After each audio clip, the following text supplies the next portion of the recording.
جو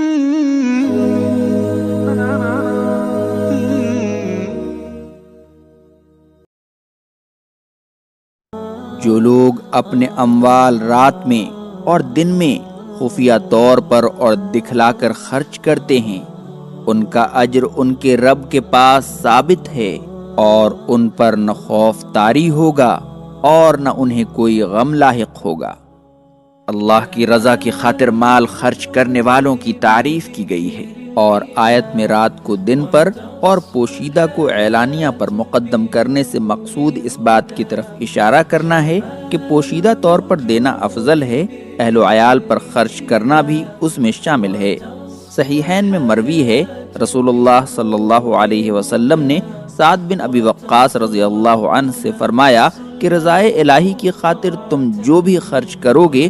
اس سے اللہ کے نزدیک تمہارا مقام بلند ہوگا، حتیٰ کہ وہ لقمہ جو تم اپنی بیوی کے منہ میں ڈالو گے۔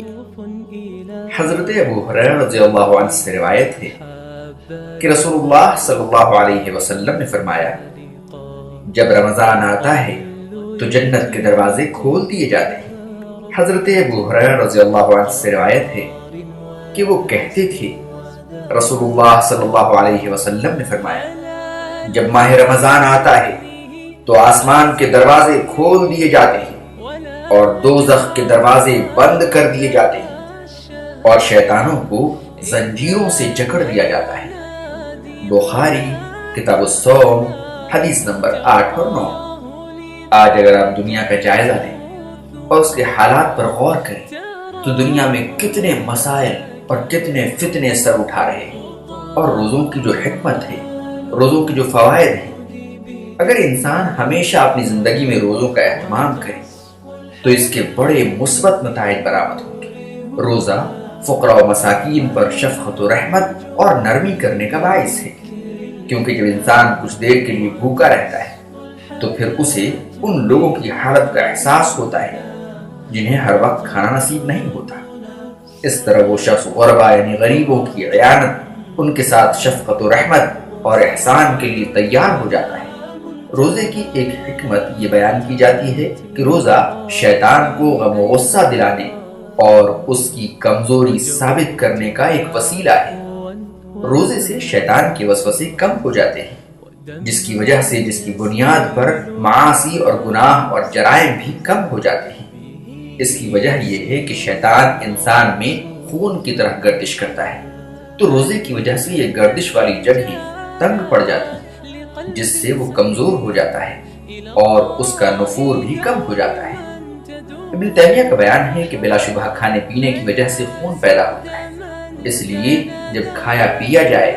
تو شیطان کی گردش کی جگہوں میں وسعت پیدا ہو جاتی ہے جو کہ خون ہے،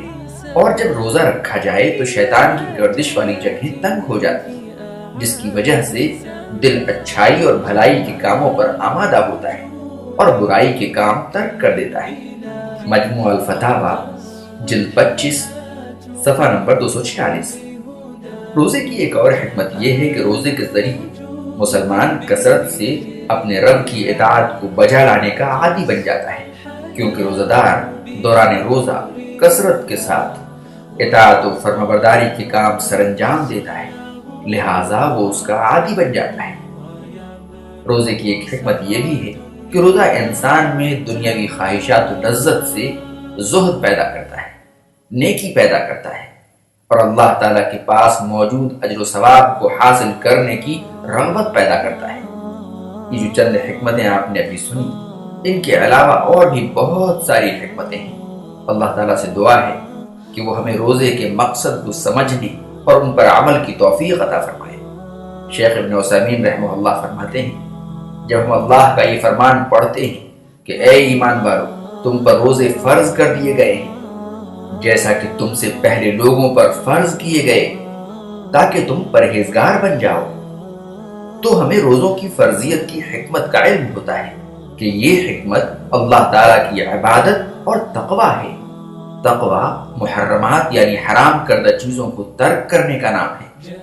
اور تقویٰ کا اطلاق محظورات کو ترک کرنے یعنی